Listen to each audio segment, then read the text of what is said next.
With Sports Radio The Ticket, we'll never raise your subscription price because we're free, putting money in your pocket every time you listen. Sports Radio The Ticket.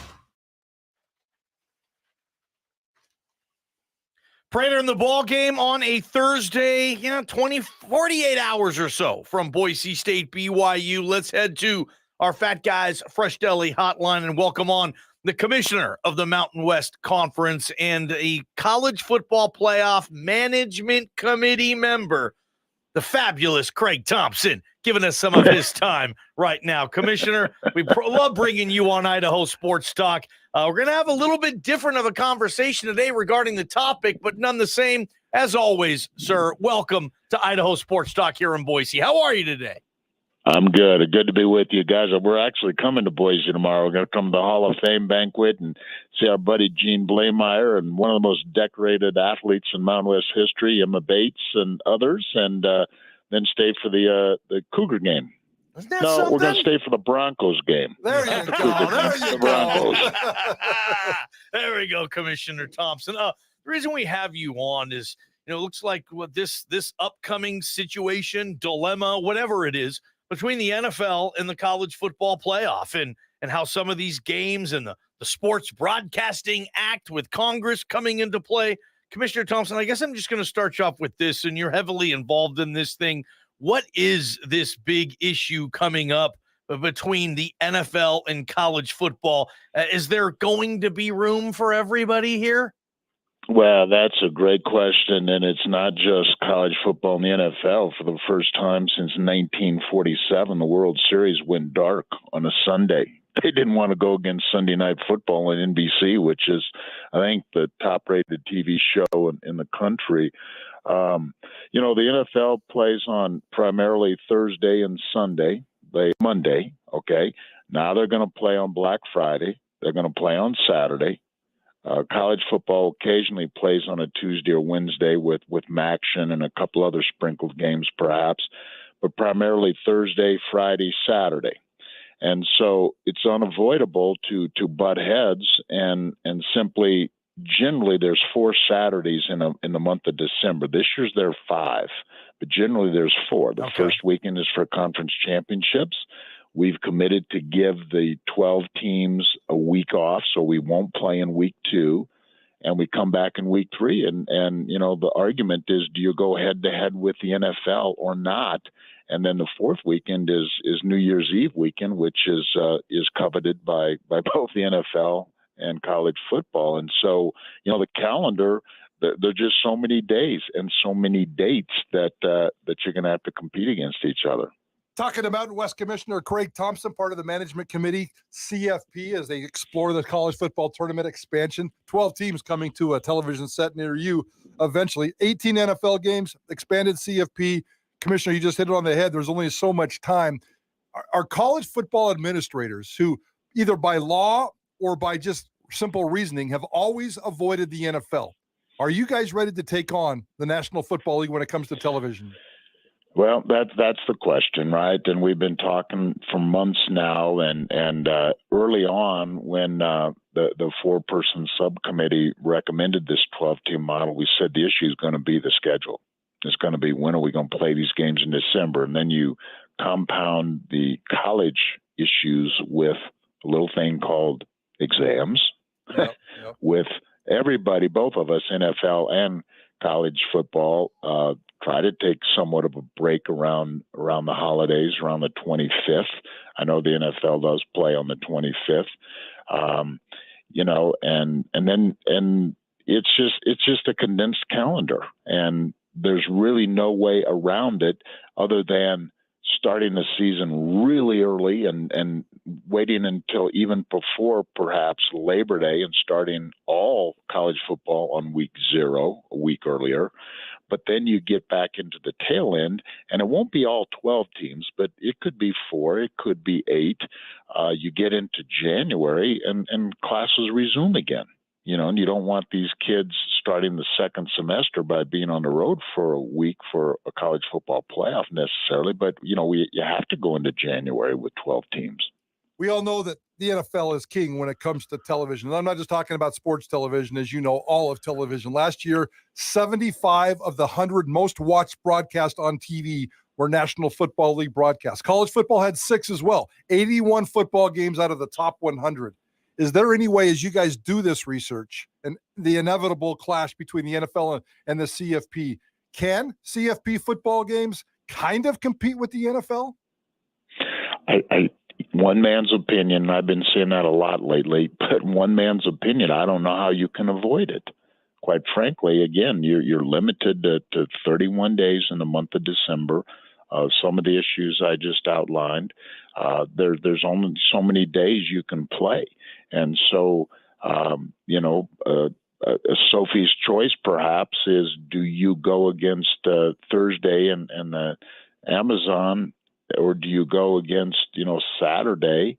And, one hopeful advantage, and there's been nothing negotiated to this point, but one hopeful is that those college football playoff games will be on, 120 million ABC homes.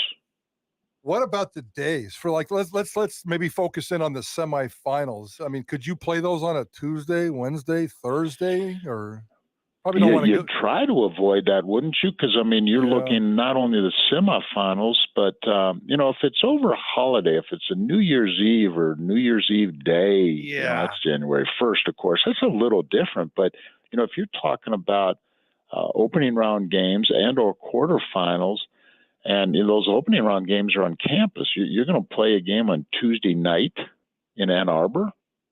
I'm asking a rhetorical question. I mean, we all know the answer to that. You're going to try to avoid if you can. It's, that's the difficulty, is just you're going to take on the behemoth. And you said it best, and that's 100% accurate. 75 of the top 100 are NFL games. 6 are college football games. And probably 4 of those 6 are the semifinals and championship, or 3 of the 6. Do you imagine Craig Thompson with us, like the NFL giving you guys any wiggle room? I mean, college football, and they know this, but you provide an absolute free developmental system to the NFL at no charge. I mean, the draft, everybody watches that. That's the one merge with college and the NFL. But the NFL needs big time college football. Are they going to meet you in the middle on any of this stuff, Commissioner Thompson, that you can foresee? I guess we'll have to find out, right? You make a great point. They get. We are the minor league system. I hate to even put it that's a terrible way to frame it. But they do get the players from college football. Period. Yep. There is no AAA football. There's no AA football. It's college football. And so you would hope that we can coexist, and, we're scrambling for that same viewer and those same TV dollars. All right, Commissioner Thompson, maybe let's switch over a little bit to the timeline here. I know you guys are busting your butt on the management committee, CFP, to try to get this sucker on the table for 2024. It's going to be 2026 at the latest. What's the update on the timeline? Is there possible we can get this 2024 playoff off the ground?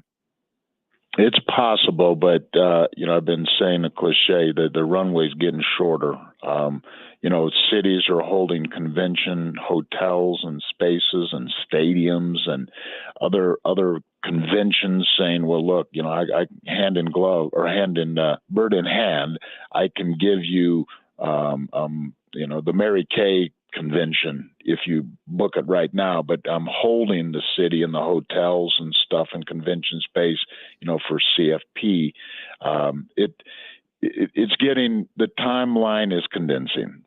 Craig Thompson with us, Mountain West Commissioner. I'm looking at this and it could be a possibility that NFL wild card weekend, which was 3 days last week for the first time, Saturday, Sunday, and then they played a playoff game on Monday night. That could be the same weekend as the CFP semifinals heating up.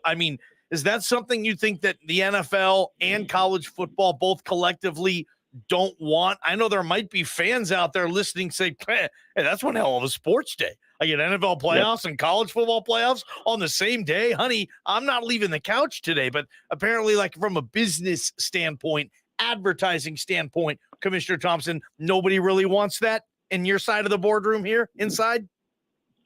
I would think so. And, again, you get into that December 31st date. We've tried that in the past, and it sounds neat and natural. But, there's a lot of people that love college football, passionate about college football, would watch 4 games a day if they could.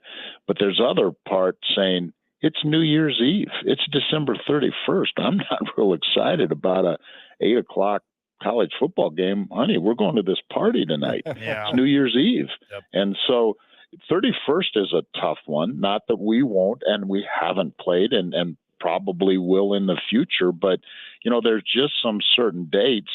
I'll give you an example in college football. The Hawaii Bowl is kind of unique.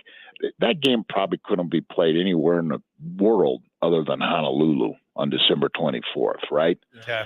Christmas Eve. And so, there are certain just not untouchable but challenging dates. And again, these are amateurs. I say that kind of tongue in cheek in college football. But, we're looking at a situation. You got to let them go home. You got to give them a break. The academic calendar's done. I mean, you can't. They're not paid. They're not professionals fully, and so you got that one tough week in there after exams are over. And before some of the bowls start, a lot of Mountain West bowls are played before Christmas, pre-Christmas. But there's 3 or 4 or 5 days in there that you got to let the kids go home. And so, that comes into play. It's a good point. You're making a lot of them, Commissioner Thompson. That's why we love. I've got a lot of points. I don't have a lot of solutions for you guys today. That's why we love bringing you on, man. And I encourage my listeners to go read up on the Sports Broadcasting Act, because a lot of the do's and the don'ts and the why and the how is because it's illegal to do some of this stuff. Yeah. Do you think there could be like a trade, like college football will say, okay, NFL, you're not allowed to air Saturday games until our season is done. And maybe we'll give you a Saturday here or there, or if you give us, say, a Sunday or a Friday. I mean, the NFL's not allowed to broadcast on Friday up until a certain point in the season, but college football is. Maybe the NFL would like to have a Friday night somewhere in the regular season. If college football's like, okay, we'll give you Friday this day, but give us our whatever it is we want on our side of the table. Do you think those conversations even happen here, Commissioner Thompson? Well, I'm going to be a little skeptical. I'm a tax-paying U.S. citizen, and I'm looking at what's going on in Washington, D.C. I don't know. I don't know what could get done, frankly. It makes sense. It's logical what you're describing. Why wouldn't you try that? Again, there's a huge appetite for college football, for NFL football, 75 of 100 top-rated programs. But it's going to take people reaching across the aisle. It's going to take some. But you made a great point a moment ago. Look up the acts and the bills and the legislation that the NFL is required to follow. And there's a lot of bonuses and exemption. These billionaire NFL owners get some nice waivers as such, but we're just getting into a condensed calendar with a whole lot of football that we got to figure out how we're going to find windows for all these. Craig Thompson, part of the College Football Playoff Management Committee, Mountain West Commissioner, headed to Boise for the Boise State Athletic Hall of Fame on Friday night and the BYU football game on Saturday. Commissioner, before we let you go, we appreciate your time. We know you're a very busy man, but you're down to about 7-8 weeks left on this job. And I don't know what role you're going to play in helping determine the new Mountain West commissioner. I imagine one day we're going to get a press release and we're going to find a new name. But just generally speaking, broadly speaking, what do you want in the new commissioner of the Mountain West? This is your baby, and you're going to pass this sucker on to who? Well, that's a great question. We take great pride in what's been accomplished and where the league is, and there's so many things to be addressed in college athletics. But, we've got great members, wonderful institutions, tremendous coaches and athletes. And, we just hope that on a national scale, the Mountain West is still recognized. We haven't won all the national championships, but we're competitive and people know about us. And, hopefully that continues. We've got great infrastructure and, the new person carry on and keep it going. Commissioner, we're going to have you on before your final day, no question. I think most Mountain West radio schools should, but until then, enjoy your time in Boise this weekend. Maybe we'll bump into you in the press box on Saturday versus the Boise State BYU game for that, Commissioner. We appreciate you, pal. You bet. That would be fun. I always enjoy my trips. We were there for a famous Idaho potato kickoff lunch, and I enjoy immensely the trips. Every time I come, it's so different. My gosh, there's no construction vehicles left in the state of Idaho. They're all in Boise. Good stuff, man. Thanks, Commissioner. We appreciate you, as always. The NFL, like I've heard for them so long saying, well, we believe Friday night is for high school football. And we wouldn't dare. And now I read today, I think you would. You just can't. You're not allowed to air games on Friday. And I think the NFL would rather air Friday night games as much as they would Thursday. I know the coaches would love it, getting that extra day's rest. Good stuff with Craig Thompson. That'll go up on the website and the app here shortly after the show. And it's going to be a busy night for Houston fan and, of course, Philly fan. JP, give us the details on that sucker. It's Idaho Sports Talk. It's Prater and the Ballgame. It's KTIK The Ticket. Idaho Sports Talk with Prater and the Ballgame. So many ways to listen on